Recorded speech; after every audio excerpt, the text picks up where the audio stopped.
La dinámica que queríamos o pretendemos hacer, nada más para que lo sepan, a lo mejor si alguien llega ahorita mientras conversamos o presentamos el video, a lo mejor lo presentamos de inicio. Es un video corto de poco menos de 7 minutos.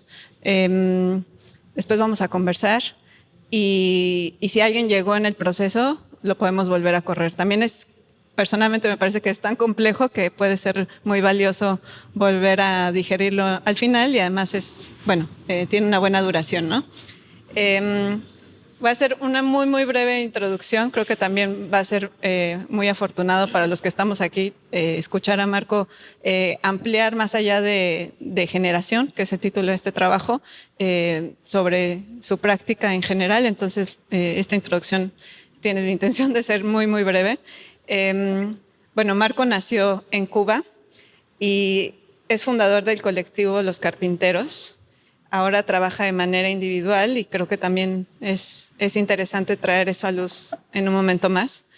Su trabajo o su investigación artística muestra un profundo reflejo e interés en la historia de su país, así como en los cambios evidentemente políticos, sociales y culturales que se atraviesan. Gran parte de su trabajo en distintos formatos, incluyendo dibujo, escultura e instalación, entre muchos otros, reflexionan en torno a la modernización de Cuba de los años 60 y 70, haciendo referencia en particular a relevantes artistas, arquitectos, interioristas, diseñadores cubanos que en diversos momentos y de diferentes maneras han sido relegados, por así decirlo, olvidados, y que es importante y fundamental traerlos a la conversación. Entonces, algunos les distribuí por ahí una hojita con la letra de la canción. No pretendo que lo lean ahorita, esta luz no es muy buena para eso. Llévense a la casa, la letra también está un poco pequeña. Y nada, adelante. Vamos a correr el video y seguimos.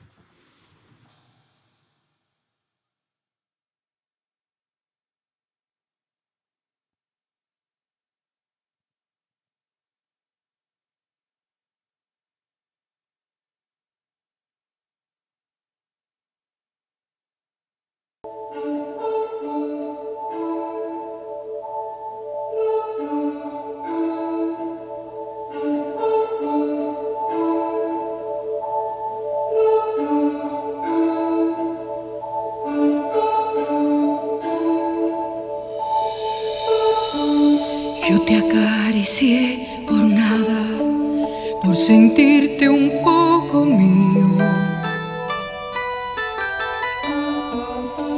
Me gustaba ver tu cara y tener tu compañía. Tú callabas, yo reía. Y de pronto me di cuenta, tú temblabas en mis manos. Me sentí muy poca cosa y te dije, mírame.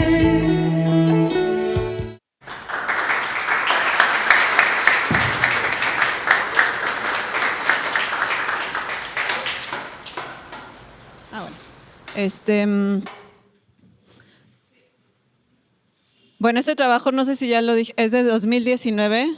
Tenemos también la fortuna de tener aquí, creo que hay que subirle. Si no, si quieren, pásenme el otro, el inalámbrico, pero ese falla un poquito. Bueno, ¿sí?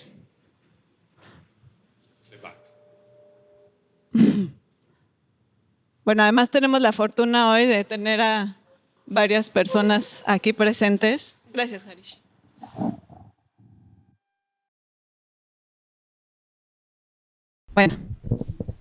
Bueno, sí. 1, 2, 3, probando.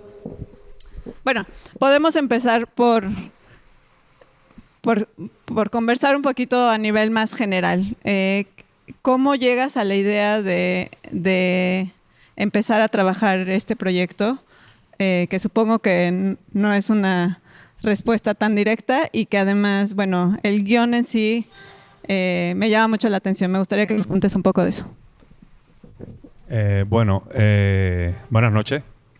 ¿Y me escuchan? ¿Está bien? Este video fue resultado de mi regreso a La Habana.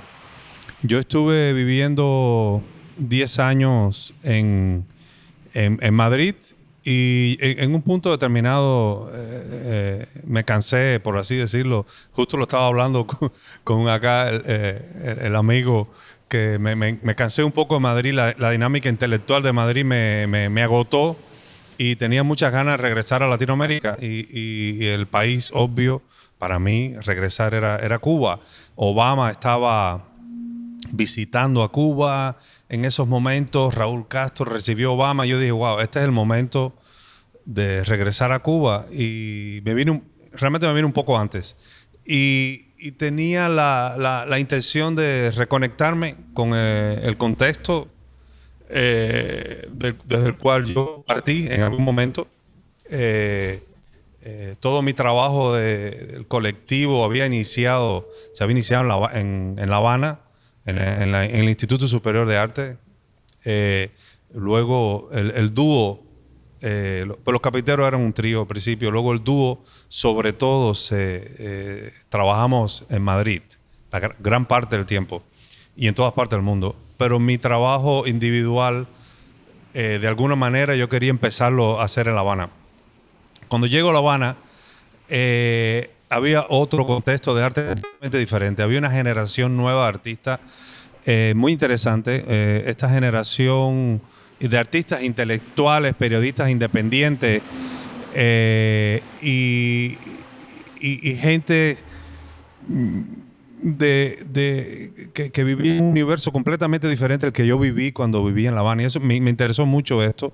Y al mismo tiempo me interesó una investigación que yo venía haciendo sobre esta generación de diseñadores cubanos de la era del principio de la revolución, ese músculo estético que acompañó al gobierno de Fidel Castro, al gobierno revolucionario,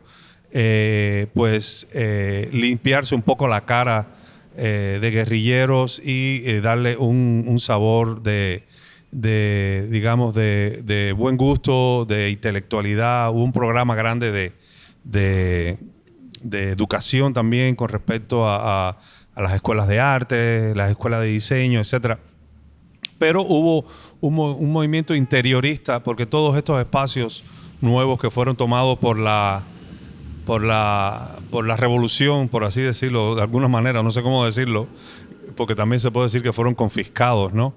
Eran intervenidos estéticamente también, de alguna manera, los muebles, todo eso a mí me interesó, ¿no? Esa generación de diseñadores que llevó a cabo ese trabajo y esa misión, sobre todo. Teniendo esos dos pilares en mis manos, ¿no? Esta nueva generación de cubanos que estábamos pues conociendo y reconociendo en el momento que llegaba. A mí se me ocurre una idea. Realmente la idea estaba yo inaugurando la última exposición de los carpinteros, que fue en la Galería KOV, y era un momento un poco triste para mí. Y entonces estaba en ese hotel que estaba frente a un edificio bastante deprimente, con ese clima horrible que tiene Berlín. Y entonces me imaginé a la gente, a los vecinos del edificio, pues tirándose en grupo, ¿no? Esa fue una imagen que luego yo llevé a esto cubano, ¿no? Entonces, cómo reflejar esa frustración perenne que tienen los cubanos, cada generación de vanguardia que hubo en Cuba fue de alguna manera aniquilada, ¿no? En esta sala hay tenemos al menos 3 o 4 o 5 cubanos que han formado parte de diferentes generaciones que han sido. Sí, lo siento.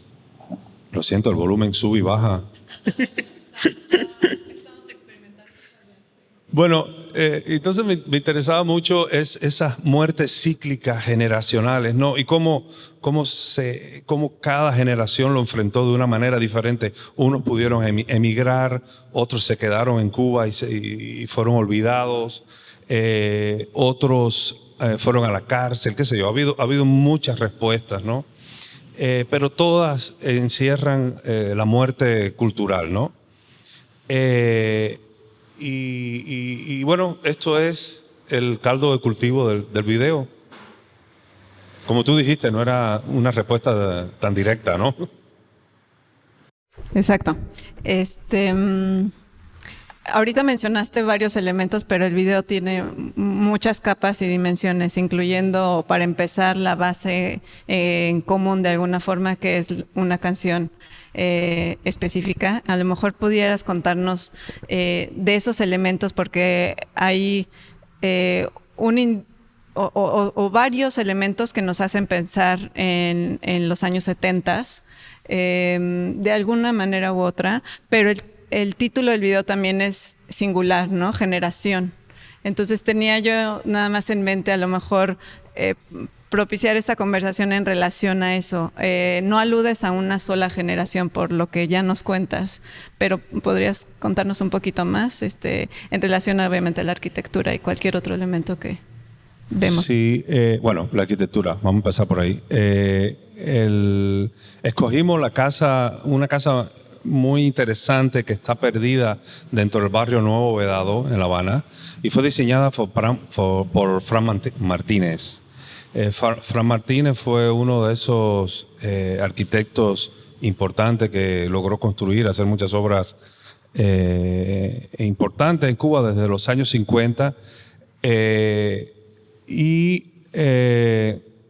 me gustaba mucho la simplicidad de la casa, tenía la atmósfera perfecta para el video porque también la casa estaba devastada por el tiempo, no era una casa, digamos, restaurada o de nuevo rico, yo no sé, era una casa que tenía toda la pátina del tiempo y tenía esa atmósfera nostálgica.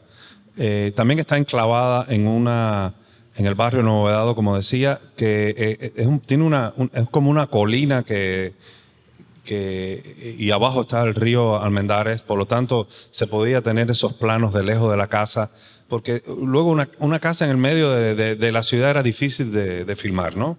Entonces, bueno, la casa fue bien seleccionada para la última escena. Nos hacía falta una distancia. Como una especie de precipicio. Era como una especie de precipicio, exactamente. Y luego, recuérdame, me preguntaste otras cosas, me quedé conectado con la arquitectura. Sí, no, estaba pensando los elementos que nos remiten a los años 70 o de alguna forma, y el singular y plural de generación. Los elementos. Hay algunos elementos que le dan el sabor a la película. Uno de ellos es el cuadro de Raúl Martínez. La decoración de la casa, bueno, era la decoración desde los años 50, o desde el año 59, de hecho. Y de esa familia había seguido ahí, sigue siendo la misma familia. Yo moví algunos muebles, pero puse obras de Raúl Martínez. Raúl Martínez era el artista pop cubano. Era como el Andy Warhol cubano, pero él en algún momento lo que hacía era retratar la épica de la revolución, ¿no? Y retratar a los grandes héroes de la revolución, pero también retrató ese optimismo y esa entrega que hubo al principio de la revolución. Y raramente se ve en otro artista, en Raúl Martínez, donde se ve esa atmósfera que a lo mejor vemos al principio del video. Y luego fue muy inspiracional también la fotografía de Figueroa, José Alberto Figueroa. Es un fotógrafo cubano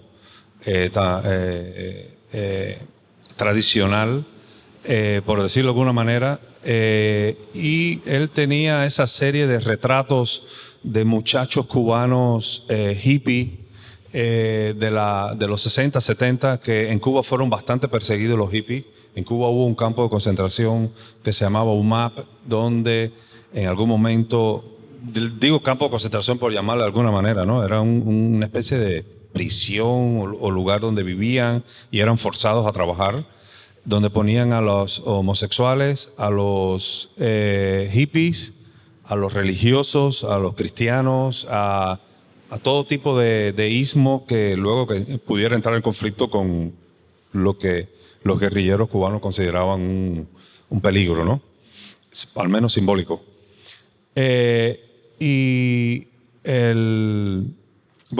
Entonces Figueroa fotografiaba a esa generación de hipangosos habaneros y rock and rolleros. Entonces la fotografía está un poco inspirada en eso también. Y bueno, preguntaba sobre me gustó llamar el video generación porque pues nada, las generaciones se viven una a la vez y entonces cada generación piensa que está teniendo su momento, cada generación de vanguardia está teniendo su momento, y me parecía más poderoso y llamarlo en singular. Aunque hable de muchas generaciones, es que ya está implícito la multigeneración está implícito. ¿Por qué? Porque estamos hablando digamos, en un principio estamos hablando de esa generación de diseñadores cubanos que luego fueron como que abandonados por el propio proyecto revolucionario, esa generación pudo haber sido también la generación de escritores de los años 70 que sufrieron bastante. Los años 60 y 70 sufrieron bastante los escritores. La generación de los 80 de artistas cubanos. Aquí tenemos un miembro muy importante de esa generación, Osvaldo Sánchez. Y así, ¿no? Me voy perdiendo un poco, así que... No, todo bien. Esta versión de la canción, porque en esta ocasión está interpretada por una cantante cubana, ¿no? Sí. ¿Tú conocías la versión antigua? O sea, no. Bueno, yo conocí la canción con esta versión, pero sé que existe la versión más antigua, o no sé si es de la misma época del compositor español. Pero nosotros los cubanos la conocimos por Beatriz Márquez. Beatriz Márquez era una cantante fantástica, todavía está viva, que le llamaban la musicalísima. Ella la afinaba de una manera increíble. Era muy respetada en Cuba, cantaba música pop, música popular, pero era muy buena cantante. Y hizo esta versión de la canción que tiene esa ambigüedad, ¿no? Y habla de la pólvora y el peligro, pero ella está hablando del amor, pero el texto que va diciendo se entrelaza perfectamente con el video, y parece que está hablando cosas de la vida de las personas que están en el video, ¿no? Y eso me gustó mucho, me funcionó. Estuvimos pensando mucho qué íbamos a hacer con el sonido de la película, y esa fue la decisión muy acertada, además, porque le entrega un carácter súper nostálgico a la película y la pone en contexto emocional. Precisamente como que por ese contexto emocional, me da mucha curiosidad saber el proceso que llevaste al compartir esta idea en formato, bueno, no sé, tal vez del abstracto a lo material, ¿no? O bueno, a la producción que requirió la participación de tantas personas. ¿Cuál fue la reacción de tus amigos, colegas? al invitarles a participar y contar justamente este guión que tenías en mente. Porque desde ahí supongo que generó un diálogo. Entonces, eso es lo que me interesa conocer. Ya me recordaste qué es lo que iba a decir anteriormente. Pues sí, partimos de todas esas generaciones anteriores, pero hacemos el video con las nuevas generaciones, algunos de ellos son muy amigos míos. Aquí está Ernesto, uno de los actores de la película. Fue un proceso interesante. Hubo como una especie de taller, ¿no? De tratar de transmitir la idea, pero al mismo tiempo que no fuera actuada, que no fuera una actuación. Entonces generamos con el equipo que, bueno, aquí está Susana, que fue la productora del video, Susana Mohamed. Pues generamos una atmósfera idónea para que todo eso que salió ahí funcionara. Y todo el mundo sabía lo que iba a pasar al final y estaba, pues estaba la conciencia y ya comenzaba también conflicto con las instituciones de esta nueva generación. Esta nueva generación estaba viviendo una fiesta con todo el universo de apertura que generó la llegada de Obama a Cuba. Parecía que iba a haber una transformación de la sociedad cubana, y entonces todos estos muchachos estaban muy contentos y comenzaban a vivir lo que parecía una transición. Y justo cuando hicimos la película ya comenzaban los enfrentamientos. Ya se había sacado la ley 349. La famosa ley 349 es la ley que se puso recientemente en Cuba, sí, que siempre se aplicó, pero nunca había estado en ley, nunca había sido un decreto. Es la ley que regula la creación y te dice qué puedes hacer y qué no puedes hacer, y necesitas un carnet para ser artista, para comportarte como artista, etcétera, etcétera. Ya había pasado esa ley, habían pasado las protestas. Yo participé de algunas de estas protestas en un principio, y estos eran los colegas que formaban parte de esa nueva, digamos, esa nueva energía democratizadora de Cuba, ¿no? Esa energía ya pasó por muchas generaciones y siempre fueron aplastadas. Esta generación sin duda también fue luego pues aplastada. Muchos de estos muchachos ya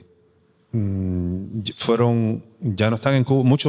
Algunos fueron presos, algunos están presos, otros fueron presos y los obligaron a irse del país, no por la película mía, sino por lo que luego hicieron, ¿no? Porque participaron activamente, se convirtieron en activistas, ¿no? Pero, ¿y cómo fue el proceso o qué implicaciones pudo tener o no, en tu caso en particular, grabar esta película allá? Y lo pregunto más que nada porque también sé que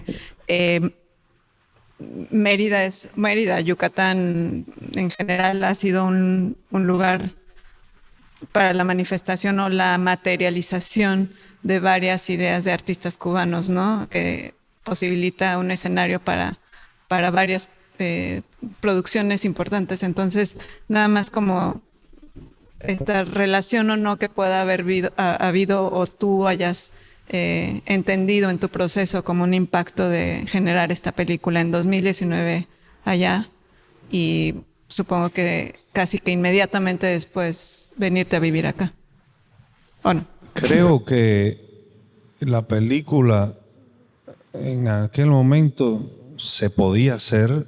Hoy creo que no se puede hacer. No. Se podía hacer entre comillas. Se podía hacer entre comillas, exactamente. De hecho, al dueño de la casa le amenazaron, porque en la casa donde filmamos el video era donde se iba a poner todas las esculturas y todo ese interiorismo que yo creé como una especie de antesala de este video. Yo creo toda una serie de obras y que estaban en esa intersección entre interiorismo, escultura, obra de arte, arte conceptual. Y luego al final se podía ver el video, ¿no? Yo lo tuve que hacer al final en mi casa, porque al señor, donde se supone que iba a pasar la exposición, le amenazaron, le dijeron que le iban a quitar la casa, qué sé yo, una cosa así por el estilo. Desde luego yo voy a seguir haciendo videos, y Mérida pues es una plataforma espectacular para filmar escenas que parezcan La Habana. Bueno, el primero fue, ¿cómo se llama? Antes que anochezca, la fantástica película de Schnabel, inspirada en Reinaldo Arena. Y luego yo filmé otra película aquí, que la Casa Negra, que la exhibimos en el cine de Salón Gallo. Y pienso hacer otras películas aquí, porque realmente si vas a tratar estos temas, realmente en Cuba no se puede filmar si no tienes la autorización del ICAIC. Y estos proyectos yo creo que no lo autorizarían. Bueno, tengo algunas otras preguntas, pero también me gustaría pasarles el micrófono. No sé si alguien quiera aprovechar o comentar algo o... Me llamó la atención que dijeras que ha empeorado la situación en Cuba de restricción. O sea, yo pensé que se estaba abriendo Cuba. Justo cuando yo llegué se estaba abriendo. Ah. Esa era la impresión que todos teníamos. No sé por qué motivo hubo... Cuba, yo creo que la muerte de Fidel Castro ha traumatizado a los dirigentes, porque Fidel Castro significaba una seguridad para ellos, y el hecho que haya muerto los ha vuelto muy erráticos, y están tomando decisiones muy malas, de inseguridad, de miedo. Ellos tienen miedo. Tienen miedo a perder el poder, pero tienen miedo también porque hay ciertos crímenes de guerra ahí. Digo, ciertos crímenes, ciertos fusilamientos que han habido en otras épocas, qué sé yo. Tienen miedo que terminar preso. Entonces, ha habido un recrudecimiento, y también la pandemia. Yo creo que la pandemia ha influido mucho porque las redes sociales se alborotaron durante la pandemia, y las redes sociales te hacen sentir una sensación de libertad que realmente no la tienes, porque tú puedes escribir y decir cosas y te hace sentir que tú eres un activista, pero realmente no eres un activista, porque tú estás un ratico ahí, tú pones algo en comentarios, sí, o me gustó lo que dijiste, o abajo la dictadura, ¿no? Pero realmente no eres un activista, te hace sentir activista.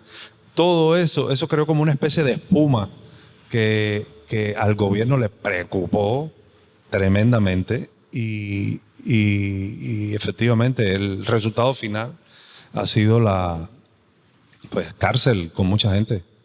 Sí ha habido un gran reconocimiento, y tienes que saber, pasó lo del 11J, que la gente se lanzó a la calle, y hay miles de gente en prisión con condenas de 25 o 30 años.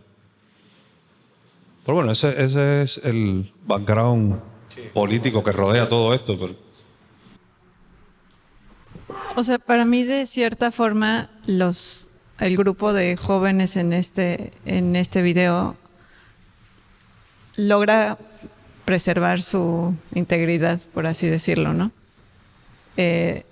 No sé si así lo hayas interpretado, imaginado, visualizado, pero creo que esa cuestión de libertad o falta de libertad versus la posibilidad creativa imparable de las generaciones, finalmente sale a relucir. No sé si yo no soy la persona adecuada justamente para decirlo eterna optimista, y además de un contexto muy, muy diferente, ¿no? Habiendo crecido y demás en un espacio muy distinto.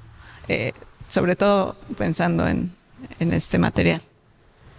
Sí, al fin y al cabo, pues el arte puede hacerse en muchas condiciones, puedes hacerlo también fuera de tu contexto original, pero las generaciones a veces son un caldo de cultivo muy débil, que si lo transformas, desaparece. Y muchos de estas personas, o sea, la mayoría ya no está en Cuba.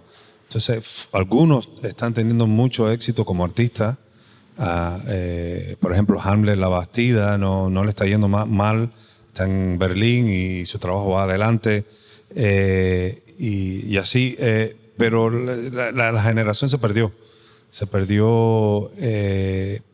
Pero tampoco lo veo lamentable porque, o sea, en un sentido, porque, y te doy la razón, sucedió algo y se quedó la marca. Y entonces yo le llamo la generación 349 a esta última generación. Yo le puse ese nombre. Y la generación 349 ya hizo una marca, pienso yo, en la historia de arte cubano, en la historia de arte latinoamericano. Se hablará, se trabajará de eso en el futuro. Sí hicieron una marca, sí, definitivamente. Quiero pasarles el micrófono a ver quién tiene algo que comentar o preguntar. ¿No? Sí. ¿Qué pasó con los carpinteros? Porque yo vi obra en el MUAC hace unos años y también que ibas a ver reserva de ya tengo que ir, ¿no? Entonces me gustaría conocer un poco más cómo es que se terminaron. Los carpinteros. Sí, los carpinteros estuvimos 26 años trabajando juntos en 2 periodos de 13 años el trío y 13 años el dúo. Y nosotros nunca nos imaginamos que fuéramos a durar tanto tiempo trabajando juntos porque la idea era hacer un ejercicio de clase. Nosotros nos unimos para resolver un ejercicio de clase que luego duró 26 años, ¿no? Y luego al final Dago y yo tomamos la decisión de que era el momento de parar. Teníamos cada uno por su lado ambiciones, planes diferentes y sobre todo por el respeto a lo que se había hecho, decidimos que era el momento de parar y convertir todo el trabajo anterior y toda la obra que nos quedó y todo el material que nos quedó en un archivo, ¿no? El archivo de los carpinteros. Este archivo, pues, se harán publicaciones, se harán exposiciones, se seguirá trabajando, se sigue trabajando, de hecho. Y eso nos ha permitido, pues, a nosotros comenzar esta nueva etapa. Yo creo que no me gusta verlo como una ruptura. Esas son palabras negativas que luego no aportan nada. Esto simplemente es otra etapa de trabajo de Dagoberto Rodríguez y Marco Castillo. Estamos en otro momento, como los carpinteros han tenido también muchas etapas, muchos momentos dentro de esos 26 años, ha habido muchos momentos. Pues este es otro momento de estos dos artistas.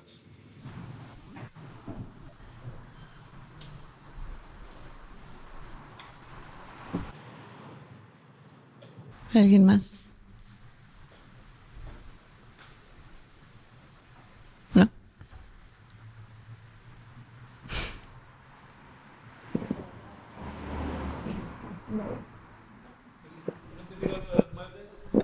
¿Eran los que están ahí o era parte de la investigación que has hecho tú sobre...? Yo llevé algunas cositas, pero la mayoría ya estaba ahí, y las pertenencias, los libros, cambiamos cosas de lugar y tal. Lo que hice fue llevar cuadros. Eso fue lo que hice.